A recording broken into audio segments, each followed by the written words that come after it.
My name is Bruno Bienenfeld. On a foggy day of March 1943, I find myself riding in a boxcar with my grandparents, mom and dad. In the car there have been about 30 to 40 other people, young and old, huddling together to keep their bodies warm. Boxcar didn't have any windows, and the air came through the cracks of the wooden planks that the car was built on. On the third day, the train slowed down and the steam engine came to a stop. Voices of German soldiers shouting and sounds of barking dogs gave indications that we reached our destination. As the door opened, I saw a row of German soldiers with the machine guns at ready and others holding German shepherds on a leash. Most of the dogs have been lurking forward toward people disembarking the train. However, one was quiet and reminded me of our dogs that we left behind. Women in a Wehrmacht uniform helped us disembark and told us to leave our suitcases behind, since we will not need them anymore.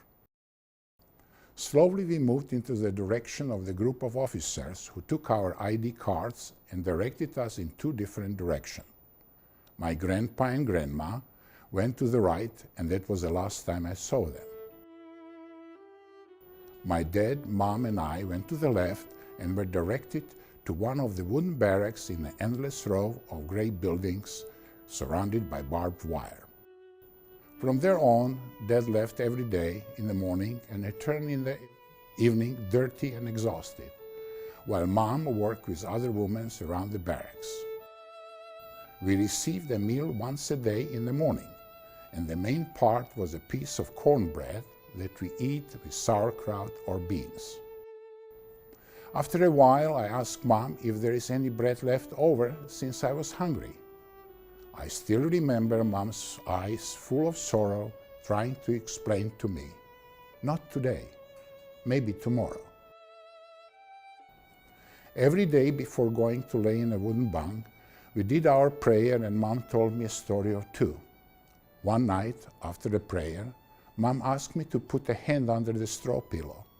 To my surprise, I found a piece of cornbread. When I asked my mom where does this bread come from, she told me that angel bring it answering to my prayer. I was puzzled and asked her, "Are there Jewish angels?" She smiled and said, "There are angels for all people on earth." As time passed, I realized that I was the only one who got 2 pieces of bread a day. After 2 months, my mother got very weak, and at the end of the 3rd month, her fragile body was laying in a wooden bunk. A couple of days later, she died. Next evening, Dad and I prayed as usual, and after the prayer, I reached under the pillow for my bread. It wasn't there. With all the pain and grief of losing Mom, natural instinct of hunger prevailed, and I told my dad, "Angel didn't put the bread under the pillow tonight." To that, Dad, embracing me, said, "Yes, I know. He was busy taking Mom to heaven."